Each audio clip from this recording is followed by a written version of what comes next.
ప్రభువునందు ప్రియమైన వాళ్ళారా, ఇంతవరకు మనం పాటల ద్వారా, స్తుతి ఆరాధన ద్వారా, వాక్య పఠన ద్వారా దేవాదేవుని ఎంతగానో మనం మహిమపరిచినాము.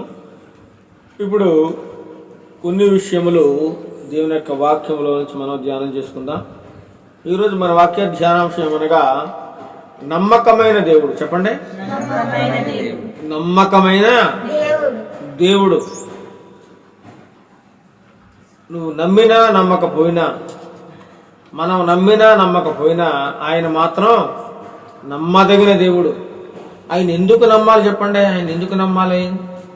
ఎందుకు నమ్మాలి ఆయన్ని? ఆయన నిజంగా ఉన్నాడు కాబట్టి. ఏదైనా ఉన్నది, ఒక వస్తువు ఉందనుకోండి, ఇక్కడ బాటిల్ ఉంది, ఇక్కడ బాటిల్ ఉంది, బాటిల్ ఉంది కాబట్టి మనం బాటిల్ ఉందన్నప్పుడు మనం నమ్మాలి వద్దా? నమ్మాలి. ఇక్కడ పుస్తకం ఉంది కాబట్టి మనం చూస్తున్నాం కాబట్టి మనం నమ్ముతున్నాం. కానీ ఆనాడు అనేకులు ఆయనను చూచారు, ఆయన విశ్వాసం ఉంచారు, ఆయనను దేవుడు రక్షకుడని నమ్మారు అనేక మంది. అందుకే అంటారు, ఇప్పుడు మనం యేసు ప్రభువుని స్వయంగా చూస్తున్నామా? చూస్తలేదు, చూడటం మనకు కనిపించట్లేదు. మరి దేవుడు ఎలా ఉన్నాడు? ఉన్నాడా లేదా మన మధ్య? ఎలా ఉన్నాడు ఆయన? ఆత్మరూపుగా ఉన్నాడు. ఒకప్పుడేమో దేవాది దేవుడు ఆత్మరూపుగా ఉండేవాడు. అనాదిలో సృష్టి ఆరంభం కాకముందే ఆయన ఆత్మస్వరూపుడుగా ఉన్నాడు. ఆయనకు రక్తమాంసములు లేవు, శరీరములు లేదు. ఆత్మరూపుగా ఉన్న దేవుడు మనుషుల యొక్క పాపాన్ని తీసివేయడానికి శరీరాన్ని ధరించుకుని, రక్తమాంసాలు ధరించుకుని ఈ లోకములోనికి ఒక సాధారణ మనిషిగా ఆయన వచ్చాడండి. దేవాది దేవుడు, మహిమగల దేవుడు, అత్యున్నత సింహాసనం మీద ఎల్లప్పుడూ ఆసీనుడిగా ఉండి కోటాను కోట్ల దూతలతో పరిశుద్ధుడు పరిశుద్ధుడు పరిశుద్ధుడు అని పొగడబడుతున్న మహా గొప్ప దేవుడు తన మహామహిమను విడిచి నీకోసము నా కోసము దరిద్రులమైన, నీచులమైన, అసహ్యులమైన, మట్టి మనుషులమైన మన మీద ప్రేమతో ఆయన ఈ భూలోకానికి దిగి వచ్చాడు. మనం ఏమాత్రం యోగ్యులం కాదు, మనం ఏమాత్రము యోగ్యులం కాదు, ఏమాత్రం ఎన్నిక లేని వారం కాదు, ఏమాత్రం నీతిమంతులం కాదు, ఏమాత్రం పరిశుద్ధులము కాదు, ఏమాత్రం గొప్ప నిజాయితీ పరులం కాదు. ఇలాంటి లక్షణాలు మనకేమీ లేవండి. అంత మంచి లక్షణాలు మనకేమీ లేవు. దేవుడు మనల్ని ప్రేమించడానికి మనలో అంత మంచి లక్షణాలు లేవు. మనము పాపములో, శాపములో నిత్యము చనిపోతూ ఉన్నాం. నిత్యము పాపములో చనిపోతూ ఉన్న, పాపములో బ్రతుకుతున్న ఈ మనిషిని రక్షించాలని దేవాది దేవుడు ఈ లోకానికి వస్తే ఆనాడు చాలా మంది నమ్మకం ఉంచలేదు. కొంతమంది నమ్మారు, కొంతమంది నమ్మలేదు. ఎందుకు? 12 మంది శిష్యులలో ఒకడైనా, ఎవరాయన పేరు? 12 మంది శిష్యుల్లో ఒకడైనా ఒక ఆయన నమ్మలేదు ఆయన యేసు ప్రభు వారిని. యేసు ప్రభు సమాధి నుంచి తిరిగి లేచాడు, మాకందరికి కనిపించాడు, మేమందరం ఆయన చూశాము, ఆయన నిజంగా గొప్ప దేవుడు అని శిష్యులందరూ చెబుతుంటే 11 మంది, 12వ ఉన్నాడు తోమా. ఎవరండి? తోమా నమ్మలేదు. 3.5 సంవత్సరాలు యేసుప్రభు వారితో తిరిగి, యేసుప్రభు వారితో కలిసి మెలిసి పడుకుని తిని ఆయనతో జీవించిన మనిషే యేసుప్రభు వారిని నమ్మలేదండి. ఆయన్ని సిలువలో చంపి సమాధి చేసిన తర్వాత 3వ దినం ఆయన తిరిగి లేస్తానన్నాడు. మరి నమ్మకం ఉండాలా వద్దా? శిష్యులు నమ్మాలా? అన్ని సంవత్సరాల్లో యేసుప్రభుతో తిరిగిన వాళ్ళు మరి నమ్మాలి కదా 3వ దినం లేస్తాడని. ఆయన చెప్పినట్లే తిరిగి లేచాడు. లేచిన తర్వాత అందరికీ కనిపించాడు. ఆ సమయంలో శిష్యుడు ఒకడు లేడు, తోమా. లేకపోతే ఆయన వచ్చిన తర్వాత శిష్యులందరూ చెప్పారు, ఇలాగ మేము యేసుప్రభు వారిని చూసాం, ఆయన సమాధిలో నుంచి తిరిగి లేచాడు, మృత్యుంజయుడుగా వచ్చాడు, మా మధ్య సంచారం చేశాడు, మాతో కలిసి ఉన్నాడు, ఆయన చూసామంటే నేను నమ్మను అంటాడు. ఏమంటున్నాడు? నేను నమ్మను. అంత నమ్మకమైన దేవుణ్ణి కూడా తిరిగి కూడా కలిసిమెలిసి ఆయనతో జీవించిన మనిషి ఇప్పుడు ఏమంటున్నాడంటే, నేను నమ్మను. యేసు ప్రభు ఎలా వస్తాడో? మన కళ్ళ ముందే కదా సిలువ చంపేశారు, సమాధి చేశారు. అలాంటిది మన మధ్యకి ఎలా వస్తాడు? ఎక్కడ లేచాడు అని చెప్పి అనుమానంతో ఉన్నాడు. నేను స్వయంగా కళ్ళారా చూస్తేనే తప్ప నమ్మనన్నాడు. అది కాదయ్యా బాబు, నిజంగా ఆయన లేచాడు, ఆయన మన మధ్య నివసించాడు, ఆయన మనతో ఉన్నాడు, ఆయన ఇప్పుడు మేము చూసాము ఆయన్ని అంటే, మీరు ఎన్నైనా చెప్పండి, నేను మాత్రం నమ్మను. నేను మాత్రం ఆయన్ని కళ్ళారా చూస్తేనే కానీ నమ్మను అన్నాడు. అప్పుడు యేసుప్రభు వారు ఒకానొక రోజున అందరూ ఆయన ఆరాధిస్తూ ఉన్న సమయంలో అప్పుడు వాళ్ళతో పాటు తోమా ఉన్నాడు అన్నమాట. అప్పుడు యేసుప్రభు వారు అక్కడికి వచ్చి తోమా అని పిలిచారు. చక్కగా చూసి, యేసుప్రభు నువ్వా? అవును తోమా, నేనే. నీతో కలిసి తిరిగి నాతో సహవాసంలో ఉన్న నువ్వే నన్ను నమ్మలేదు. ఇంకో నేనే యేసును. ఇదిగో చూడు, నా గాయాల్లో మేకులు చూడు, నా పక్కలో బళ్ళెంపోటు చూడు అంటేనే అప్పుడు కన్నా సరే చూసి నమ్మాలా? అప్పుడు కూడా నమ్మకుండా ఆ గాయాలలోను చేతిలో ఆ మేకలు కొట్టిన గాయాలు అలాగే ఉన్నాయంట. యేసుప్రభు వారు ఆ గాయాలు ఏలు పెట్టాడంట. ఏలు పెట్టి చూస్తే ఇటేపు నుంచి ఏలు పెడితే ఇటేపు నుంచి వచ్చేసింది. అంత పెద్ద రంధ్రం పడిపోయింది.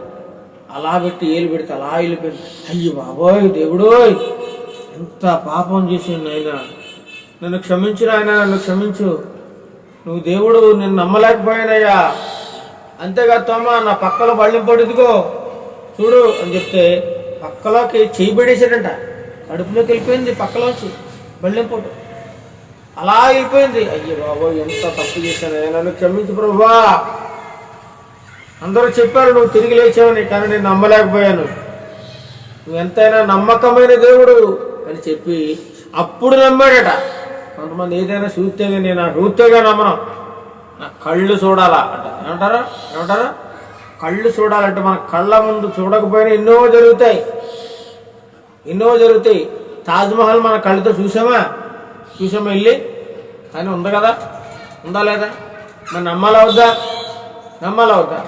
మహాత్మా గాంధీ గారు నేను చూసానా, కానీ ఆయన పుట్టాడు, పెరిగాడు, ఈ లోకానికి మన దేశానికి స్వాతంత్రం తీసుకొచ్చాడు. మరి ఆయన ఉన్నాడా లేదా? ఉన్నాడా చెప్పండి. మరి నమ్మాలి కదా. అంటే చనిపోయాడు, ఆయన ఎప్పుడో చనిపోయాడు, కానీ ఆయన మనుషుల మధ్య జీవిస్తున్నట్టుగానే ఉంటుంది. మహాత్మా గాంధీ అంటే మన ఇంట్లో తాతలా కనబడుతుంది అన్నమాట మహాత్మా గాంధీ గారు. అలాంటి ఈ లోకంలో పుట్టిన మహానుభావులు అందరినో మనం నమ్ముతున్నాము, కానీ నిజమైన దేవుణ్ణి ఈనాడు అనేక మంది నమ్మలేకపోతా ఉన్నారు, నమ్ముతలేదు, నమ్మకంచడం లేదు. ఆయన నిజమైన దేవుడు, ఎంతైనా నమ్మదగిన వాడట. ఎలాంటి దేవుడు ఆయన? ఎంతైనా నమ్మదగిన దేవుడు. కింద చదువుకున్న సదాకాలం ఉండడా? సదాకాలము ఉండే దేవుడు ఆయన. చూడండి 24వ కీర్తనలో, ఇందాక ఏం చదువుకున్న ఎన్నో కీర్తన? 48వ కీర్తన చదవండి, చివరి వచనం. ఈ దేవుడు సదాకాలం మనకు దేవుడిగా ఉన్నాడు. మరి అలాంటి దేవుడిని నమ్మకపోతే చాలా నష్టం ఉండే, చాలా ఇబ్బందులు. ఆ రోజు వాళ్ళందరూ చూసి నమ్మారు. ఈరోజు మనం యేసుప్రభువుని చూడకపోయినా మనం నమ్ముతున్నాం. అందుకే దేవుడు అంటాడు, తమ నువ్వు చూసి నమ్మావు, చూడక నమ్మిన వారు నీకంటే ధన్యులట. అంటే మనం చాలా ధన్యులం. యేసుప్రభు కళ్ళారా చూడకపోయినా ఆయన దేవుడు, ఆయన నా కోసం జన్మించాడు, నా కోసం మరణించాడు, నా కోసమే తిరిగి లేచాడు, నా కోసం రక్షణ నాకు మాత్రమే, నేను పాపిని నన్ను రక్షించడానికి మాత్రమే ఆయన ఈ లోకానికి వచ్చాడని మనం నమ్ముతున్నాం. కాబట్టి మనం తోమా గారి కంటే ధన్యులము, చాలా గొప్ప ధన్యులు. అదే విధముగా యేసుక్రీస్తు చరిత్రలో నిజంగా ఉన్నాడా లేదా? చరిత్రలో ఉన్నాడు ఆయన. ఎందుకంటే నిజంగా పుట్టాడు కాబట్టి. రాజే ఏ రోజుల్లో పుట్టాడైనా మనం చరిత్రలో చూసుకుంటే రాజైన హేరోదు దినములలో పుట్టాడట. ఈ దినములు హేరోదు దినములు. మరి హేరోదు ఎప్పట్లో ఉన్నాడు? క్రీస్తు పూర్వం 4వ శతాబ్దంలో హేరోదు చనిపోయాడు. 6వ శతాబ్దం నుండి 5వ శతాబ్దం వరకు ఆయన పుట్టాడు అన్నది చరిత్ర. యేసుప్రభువు వారు పుట్టారు. యూదా చరిత్రకారుడు ఒక ఆయన ఉన్నాడట. ఎందుకంటే ఆయన నమ్మకమైన దేవుడా కాదా అనేది మనం తెలుసుకుంటాము, ఎంత నమ్మకమైన వాడు.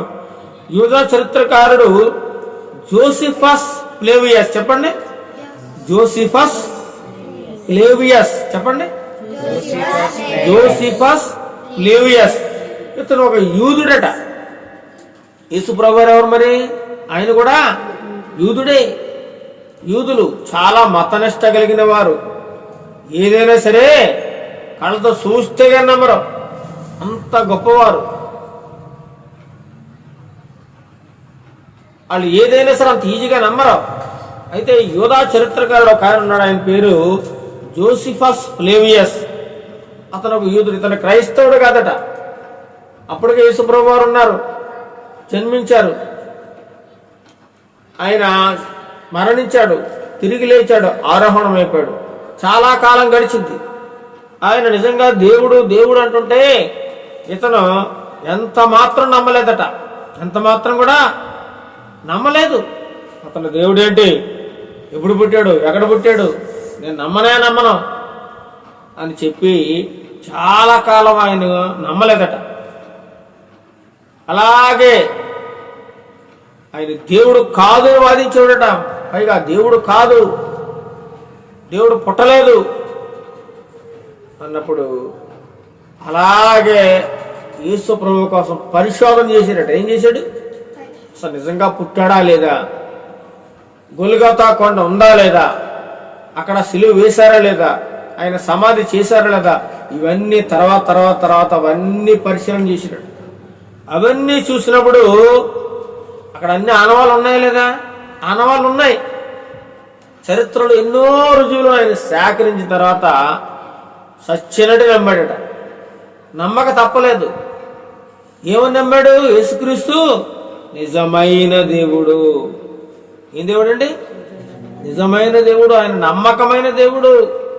ఆయన పుట్టింది నిజం, ఆయన జీవించింది నిజం, ఆయన మరణించింది నిజం, ఆయన తిరిగి లేచింది నిజం, ఆయన పరలోకానికి ఆరోహణమైంది కూడా నిజమే. మరలా ఆయన రెండవసారి లోకానికి రావడం కూడా నిజమే. కాబట్టి ఆయన నమ్మాలి అని చెప్పి ఒక గొప్ప చరిత్ర రాశాడట. కొత్త గ్రంథం రాశాడు. ఆయన రాసుకున్న గ్రంథంలో క్రీస్తు జన్మ గురించి రాశారట. ఎవరో? జోసిఫస్ ఫ్లేవియస్ అనేటువంటి యూదా చరిత్రకారుడు దేవుని యొక్క జన్మని గురించి రాశాడు. ఇప్పుడు ఎవడైతే దేవుడు కాదన్నాడో ఆడే మళ్ళా ఏం చేశాడు? అతనే మళ్ళా దేవుడు నిజమైన వాడు, నమ్మకమైన వాడు అని తన గ్రంథంలో రాశారట. ఇంకొక రోమా చరిత్రకారుడు ఒకడు ఉన్నాడు. 3 విషయాలు. రోమా చరిత్రకారుడు. అతని పేరు ఏం పేరు? టాసిటస్. ఏం పేరు? మొదట మనం ఎవరి కోసం చెప్పుకున్నాం? యూదా చరిత్రకారుడు. అతని పేరు ఏం పేరు చెప్పాలి, మర్చిపోకూడదు. జోసిఫస్ ఫ్లేవియస్, యూదా చరిత్రకారుడు. ఇప్పుడు రెండో వ్యక్తి కోసం మనం చెప్పుకుంటున్నాం.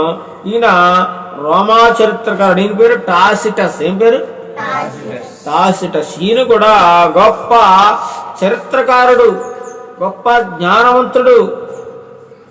ఇతను కూడా యేసు ప్రభువును నమ్మలేదు. కానీ తర్వాత యేసుక్రీస్తు గురించి తెలుసుకుని, యేసుక్రీస్తు యొక్క చరిత్ర తెలుసుకుని, ఆయన ఎక్కడెక్కడ జన్మించాడో రుజువులన్నీ చూసి అప్పుడు నిజంగా యేసుక్రీస్తు నిజమైన దేవుడు, నమ్మకమైన దేవుడు, ఆయన నిజంగా జన్మించాడు, ఆయన నిజంగా జీవించాడు, ఆయన బెత్లెహేములో పుట్టడం నిజం, పశువుల పాకలో ఆయన్ని ఒక తొట్టులో పడుకోబెట్టడం నిజం, ఆయన పెరిగిందే నజరేతులో పెరగడం నిజం, ఎన్నో అద్భుత కార్యాలు సూచక్రియలు చేయడం నిజం. ఏమండి, ఆయన్ని రోమా సైనికులు సిలువేసి చంపేయడం నిజం, ఆయన సమాధి చేయడం నిజం, సమాధి చేసిన తర్వాత 3వ దినమున ఆయన తిరిగి లేవడం కూడా నిజమే. ఇది ఎవరు కాదనలేరు, ప్రపంచంలో అందరూ నమ్మాల్సిందేని ఆయన తన చరిత్ర గ్రంథంలో రాశారట. యేసుక్రీస్తు నిజంగా ఉన్నాడండి, ఉన్నాడు. ఎందుకంటే ఆయన నమ్మకమైన దేవుడు. అందుచేతనే ఆయన అంత ఆషామాషి దేవుడు కాదండి,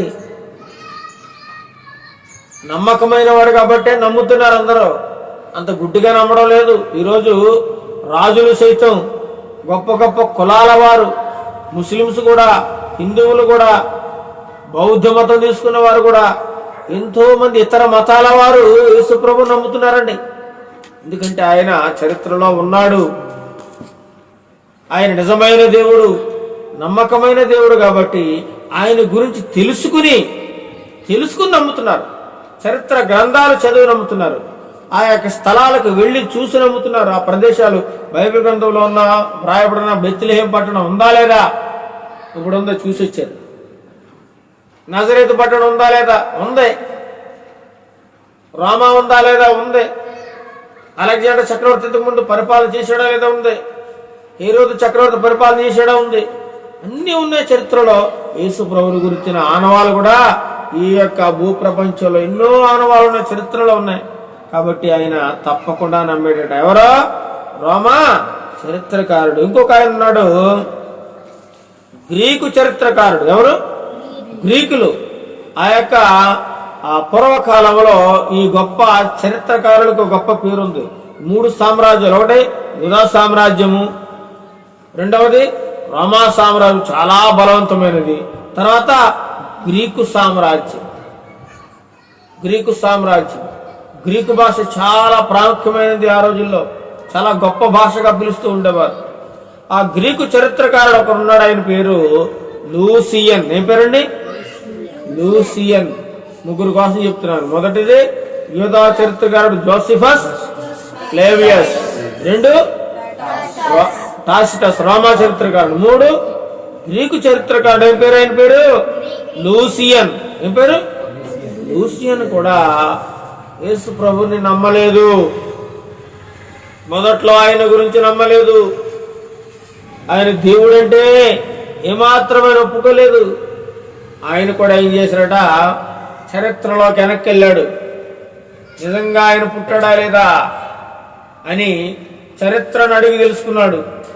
ఆ యొక్క పురావస్తు ఆధారాలను పరిశీలించిన తర్వాత నిజంగా యేసు ప్రభు దేవుడే, ఆయన పుట్టాడు, నిజమే, వాస్తవం. అది 2024 సంవత్సరాల క్రితము దేవుడే ఈ భూలోకంలోనికి ప్రవేశించాడు. ఆయన ఎప్పుడో పుట్టాడు, ఎప్పుడో ఉన్నాడు. ఆయన పరలోకంలో ఆయనకి చావు పుట్టుకలు అంటూ ఉండవండి దేవునికి. మనం అందరం పుట్టాడు అంటాం, కానీ ఆయన లోకానికి వచ్చాడు. ఆయన ఏంటి? లోకానికి వచ్చాడు. ఆయన ఎప్పుడో ఉన్నాడు. ఆయన దేవుడు పుట్టడం ఏంటంటే, ఆయన దేవుడు ఎప్పుడో ఉంటాడు. ఆయన నిరంతరము జీవించేవాడు. ఆయన ఈరోజు పుట్టి రేపు చచ్చిపోయి అలాంటిది ఏముండదు ఆయనకి. నిరంతరం. కాకపోతే ఆయన మనుష్య రూపము, రక్త మాంసము ధరించుకుని ఈ లోకానికి వచ్చాడంతే. దేవుడుగా వచ్చాడు. ఆయన ఒక స్త్రీ గర్భాన్ని ఎంచుకున్నాడు. ఆయన లోకానికి ప్రవేశించిన దేవుడు. ఆయన గొప్ప దేవుడు.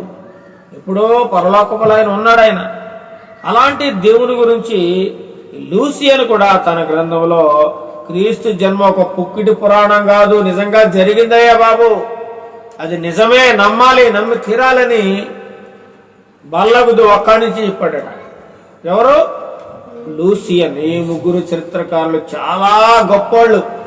మరి అలాంటి గొప్ప చరిత్రకారులు, జ్ఞానవంతులు ఆయన నమ్ముతుంటే ఈనాడు అనేక మంది ఇంకా ఆయన నమ్మకుండా ఈ లోకంలో తమ ఇష్టానుసారంగా బ్రతుకుతూ ఆ దేవుడు గొప్ప, ఈ దేవుడు గొప్ప అని చెప్పి దేవుళ్ళ మధ్య కొట్లాటలు పెట్టుకుని దేవుళ్ళ మధ్య భేదాలు సృష్టించి మీ దేవుడు అలాగా మా దేవుడు ఇలాగా అని చెప్పి రకరకాల పేర్లు పెట్టి నిజమైన దేవుణ్ణి పక్కన పెట్టేస్తున్నారు. నిజమైన దేవుడిని పక్కన పెట్టేసి వాళ్ళకి నచ్చిన వాటిని ఆరాధిస్తూ ఉన్నారన్నమాట. అసలు చరిత్రలో ఎవరున్నారు అనేది వారు ఏమాత్రము గమనించకుండా వారిష్టానికి నచ్చిన దేవుణ్ణి, వారిష్టానికి నచ్చిన మతాన్ని అవలంబిస్తూ నిజమైన దేవుడిని నమ్మకుండా పోయారు. ఇలాంటి గొప్ప గొప్ప వాళ్ళు యేసుక్రీస్తు ప్రభుని గురించి చరిత్రలో వ్రాశారు. ఎందుకంటే ఆయన నమ్మకమైన దేవుడు. ఎలాంటి వాడండి? నమ్మకమైన దేవుడు. నమ్మకమైన దేవుడు. మరి దేవుడు అంటే ఎవరు, అసలు ఎలా ఉంటాడు అని మనం ఆలోచిస్తే యోహాను సువార్త 1వ అధ్యాయం 1వ వచనం సెలవిస్తా ఉంది. అది యందు వాక్యముండను. వాక్యం ఎలా ఉంది? చదవండి తీసి. యోహాను సువార్త 1వ అధ్యాయము, యోహాను సువార్త 1వ అధ్యాయము 1వ వచనము. ఆది యందు వాక్యముండను. వాక్యం ఎక్కడుందట? దేవుని యొద్ద ఉండను. వాక్యము దేవుడై ఉండను. వాక్యమే దేవుడు. మనం అనుకుంటున్నాం దేవుడు అంటే మన ఫోటోల్లో ఉన్నాడు కదా, గోడ తగిలించుకుంటాం యేసు ప్రభు ఫోటో బొమ్మ, అలా ఉన్నాడేమో అని మనం అనుకుంటాం. నిజానికి దేవుడు అలా లేడండి. అలా లేడు. మనిషి ఊహించి వేసిన ఒక చిత్రం అది. యేసుక్రీస్తు పటం. అందుకని యేసుక్రీస్తు పటాలు ఇళ్లలో పెట్టుకుని నమస్కారం మొక్కకూడదు. ఒకవేళ పెట్టుకున్నా మంచిదే. కానీ కొంతమంది ఏం చేస్తారంటే ఇలా దండం పెడతారు పుట్టినలకు. కానీ నిజంగాని దేవుడు ఏంటి? యేసుప్రభు వారి కాలంలో కెమెరాలు ఉన్నాయా? లేవు. మరి కెమెరాలు లేని ఫోటో ఎవరు తీసేయడానికి? లేవు. అది అన్ని ఒట్టి మాటలు. ఈ ఫోటోలు ఇవన్నీ కూడా నిజం కాదు. అంటే యేసుప్రభు ఇలా ఉంటాడు అని ఊహించి, ఆయనకి సాధు స్వభావం ఉంటుంది, ఆయన తల ఎలా ఉంటుంది, ఆయన ఆకారం ఎలా ఉంటుంది, ఆయన జాలి గల ప్రేమ గల దేవుడు కాబట్టి ఇలా ఉంటాడు, ఆయన కళ్ళు ఇలా ఉంటాయి అని బైబిల్ గ్రంథాన్ని ఆధారం చేసుకుని ఇలా ఊహించి గీసిన ఒక ఊహా చిత్రం. అయితే ఇంకొకటి, యేసు ప్రభు వారు సిలువ వేస్తున్న సమయంలో తన తల్లి అయిన మరియా ఆయన యొక్క ముఖాన్ని తుడవడానికి ఒక రుమాలు తీసుకుని వచ్చిందంట. రుమాలు తీసుకుని వచ్చినప్పుడు ముఖం అంతా రక్తంతో నిండిపోయింది. దేంతో నిండిపోయింది? రక్తం. ఎందుకు నిండిపోయింది? ముళ్ళు పెట్టేశారు. ఇవన్నీ ముళ్ళ కిరీటం పెట్టారు. ఇంతంత 3 అంగుళాలు 4 అంగుళాలు ముళ్ళు ఉంటాయి. ఆ కిరీటంలో పెట్టి ఇలా తల మీద పెట్టి ఒకటేసారి నొక్కారట గట్టిగా. నొక్కేసరికి ఈ ముళ్ళు ఎంత 3-4 అంగుళాల ముళ్ళు అన్ని తల్లకు గుచ్చిపోయి మెదడులోకి వెళ్ళిపోయి రక్తం ధారలాగా చుట్టూ పారుతా ఉందట. ముఖం అంతా ఎర్రగా అయిపోయింది, రక్తంతో తడిసిపోయింది. ఆనవాళ్ళ గట్ట లేకుండా అయిపోయింది ఆయన ముఖం. అప్పుడు తల్లి అయిన మరియా ఏం చేసిందో తెలుసండి?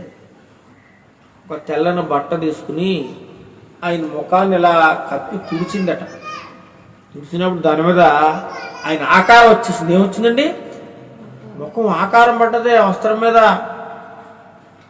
ఆ వస్త్రాన్ని ఆ మరియ చాలా కాలం తన ఇంట్లో దాచుకుందట.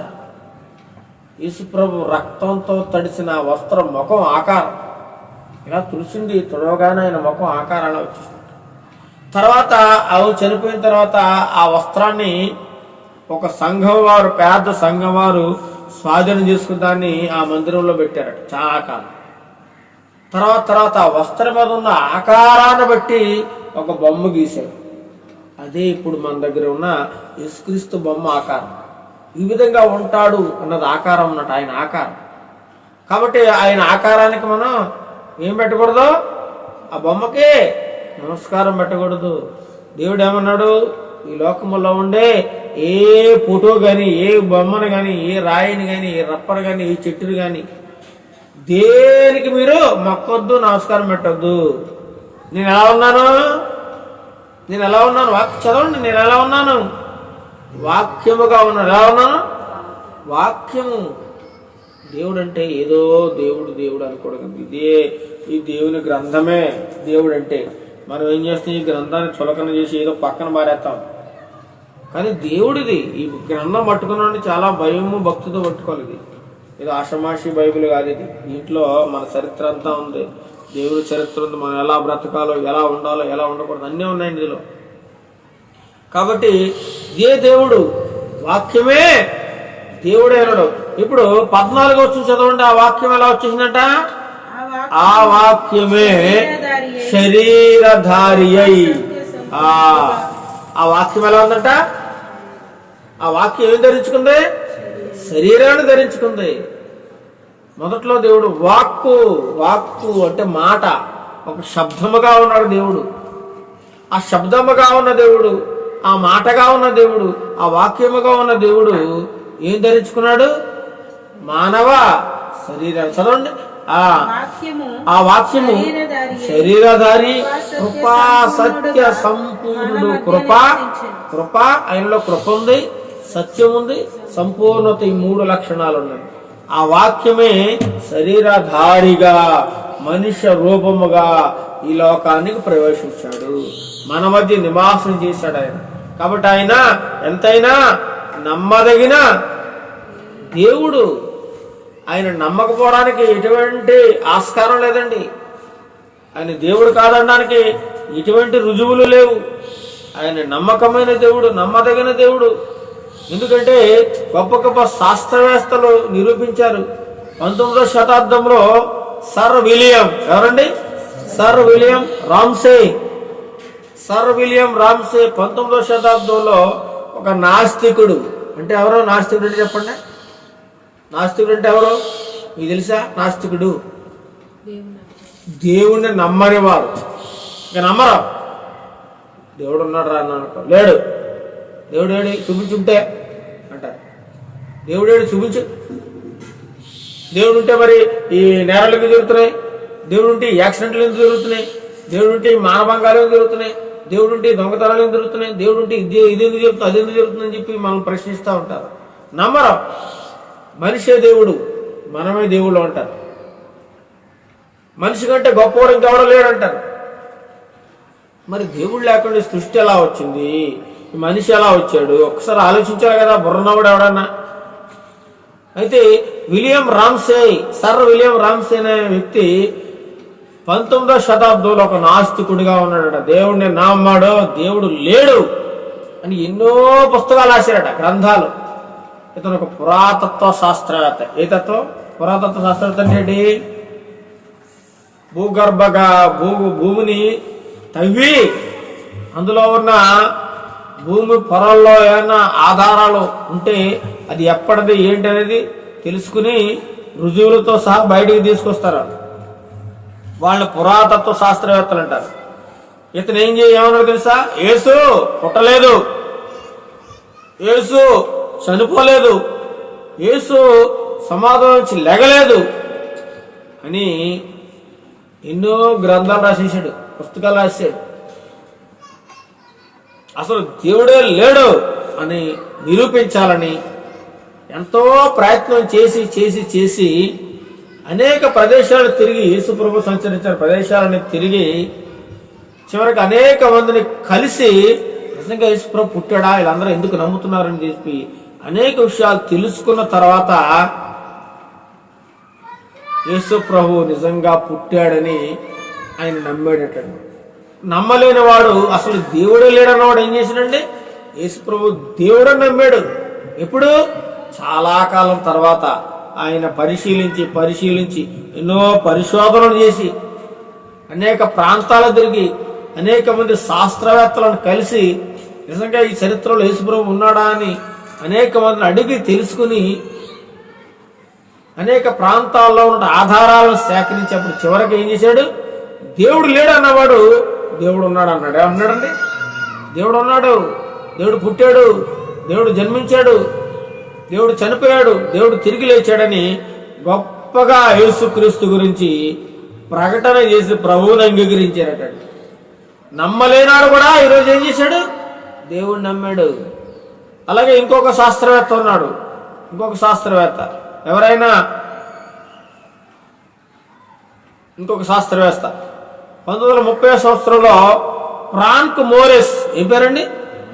ఫ్రాంక్ మోరిస్ అనేటువంటి శాస్త్రం, ఇతను కూడా ఒక జర్నలిస్ట్ అట. ఇన్వెస్టిగేషన్ చేస్తాడు. ఎక్కడైనా ఏదైనా జరిగిందనుకో, ఇది నిజంగా జరిగిందా లేదా అని పరిశోధన చేసి ఆ రుజువులతో సహా సమాజానికి, ప్రపంచానికి తెలియజేస్తే గొప్ప జర్నలిస్టు. ఇతను కూడా నాస్తికుడే. దేవుడిని నమ్మడం, దేవుడు లేడు, దెయ్యం లేదు, ఏదీ లేదు, అంతా ఒట్టిది అని నమ్మి జీవించే ఒక గొప్ప వ్యక్తి. ఇతను ఏం చేశాడు? యేసు ప్రభుని ఇన్వెస్టిగేషన్ చేశాడు. ఏం చేశాడు? ఇన్వెస్టిగేషన్ అంటే ఏంటి? ఎవడన్నా ఒక దొంగ లేకపోతే ఒక నేరస్తుడు ఉన్నారు అనుకోండి, వాడి మీద పోలీసులు ఎంక్వైరీ వేస్తారు. ఎంక్వైరీ అంటే ఏంటి? ఆ ఊర్లోకి వెళ్ళి పలానా మనిషి ఎలాంటి వాడు, పలానా వాడు ఉన్నాడా లేదా, వాడు ఎవరి తాలూకు, ఎక్కడ పుట్టాడు, ఎప్పుడు పుట్టాడు, వాళ్ళ దేవురు, వాళ్ళ తల్లిదండ్రులు ఏంటి, వాడు పుట్టు పూర్వోత్తరాలు, ఇవన్నీ అడిగితే ఆ ఊళ్ళో వాళ్ళు చెప్తారు. అలాగే యేసుక్రీస్తు ప్రభువారిని గురించి ఇతను ఏం చేశాడంటే ఇన్వెస్టిగేషన్ చేశారట.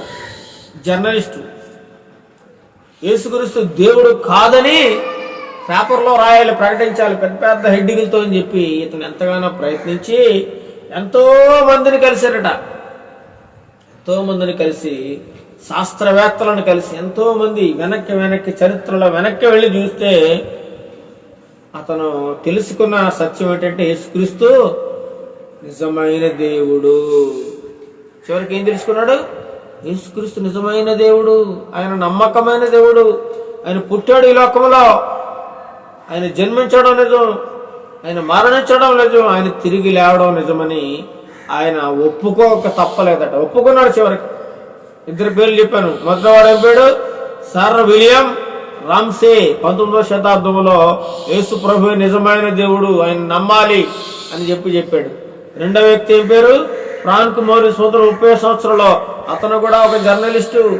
అతను కూడా దేవుడు లేడని ప్రపంచానికి తెలియజేయాలనుకుని చివరికి ఆ యొక్క ప్రయత్నాన్ని విరమించుకుని దేవుడు ఉన్నాడు, దేవుడు నిజమైన దేవుడు, ఆయన జన్మ వాస్తవం, ఇది పెట్టకథ కాదు అని చెప్పి ప్రపంచానికి తెలియజేశాడు.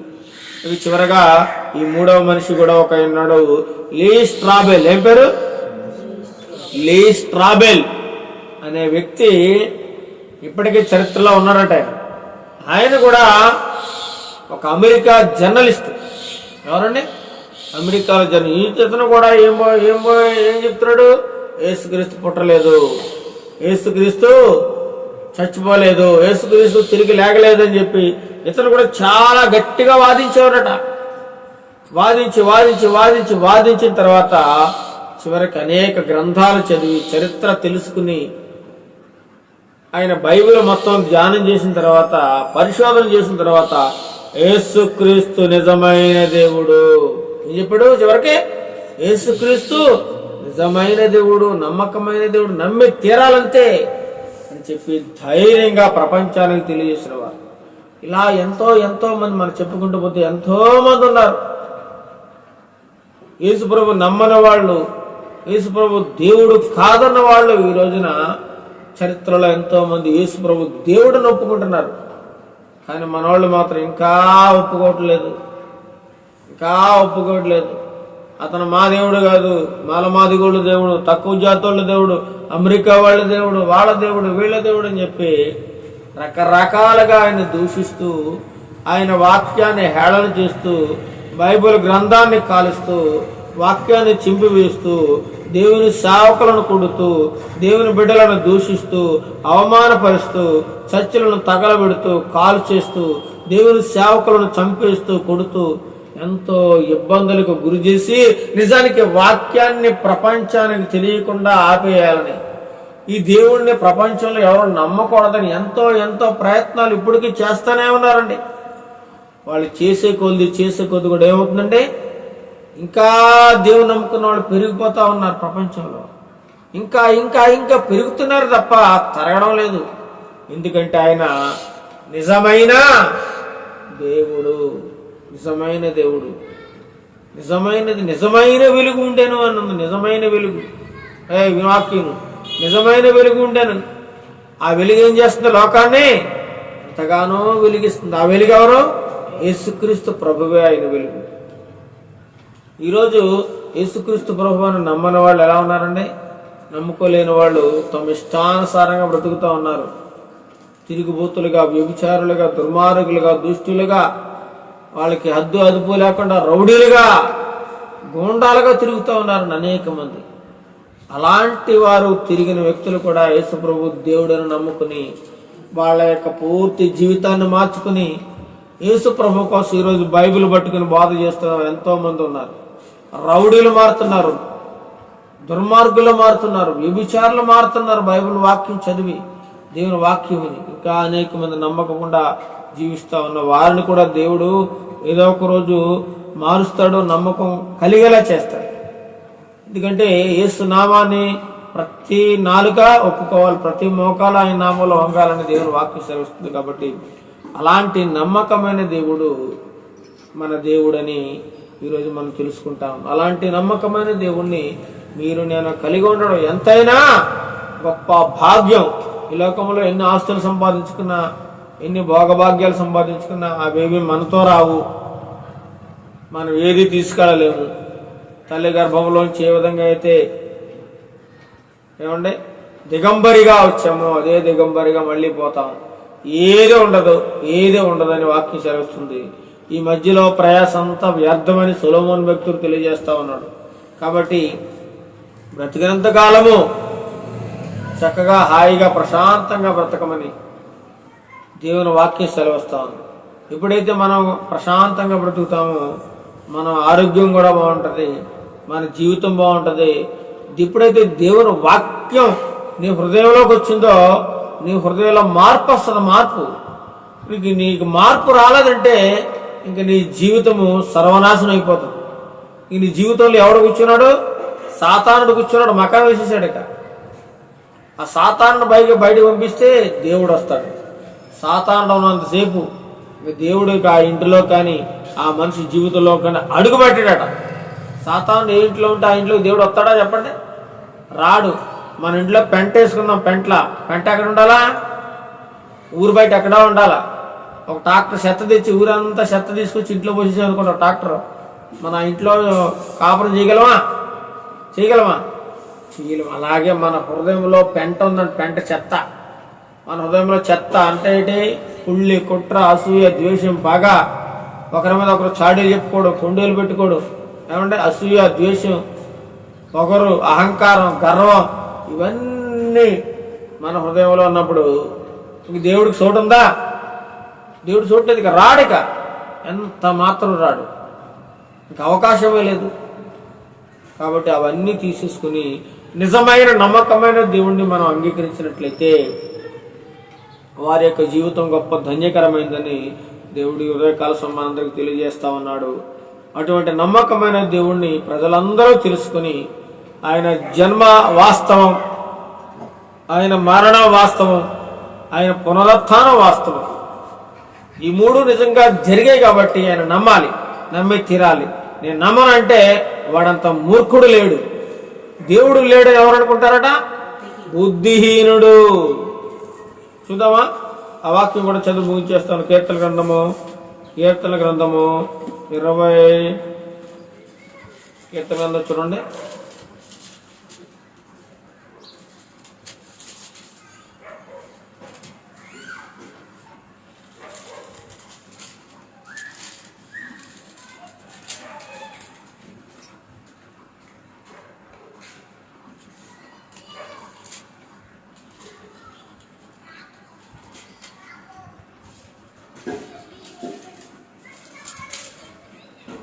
దేవుడు లేడని ఎవరు అనుకుంటారు? బుద్ధిహీనుడు.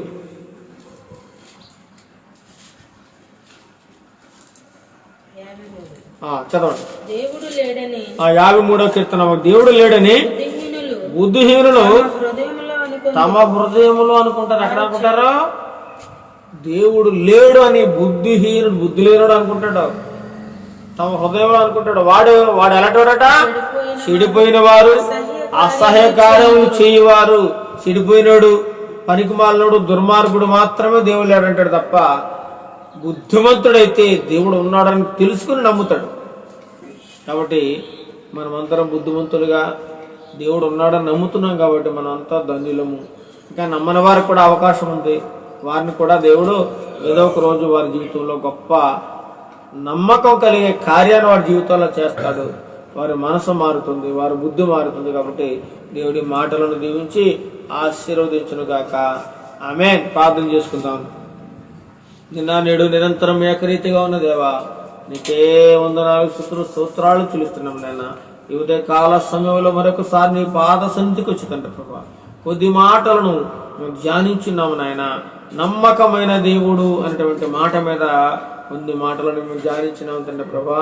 మంచి మాటలు మాకు వివరించినందుకు నీకు వందనాలు. చరిత్రలో అనేక మంది శాస్త్రజ్ఞులు, రోమా చక్రవర్తులు, రోమా చరిత్రకారులు, యోధా చరిత్రకారులు, గ్రీకు చరిత్రకారులు నువ్వు దేవుడు కాదని నిరూపించాలని ఎంతగానో ప్రయత్నించిన వారు చివరికి నువ్వు నిజమైన దేవుడు, నమ్మకమైన దేవుడు అని వారి చరిత్రలు నిరూపించారు నాయన.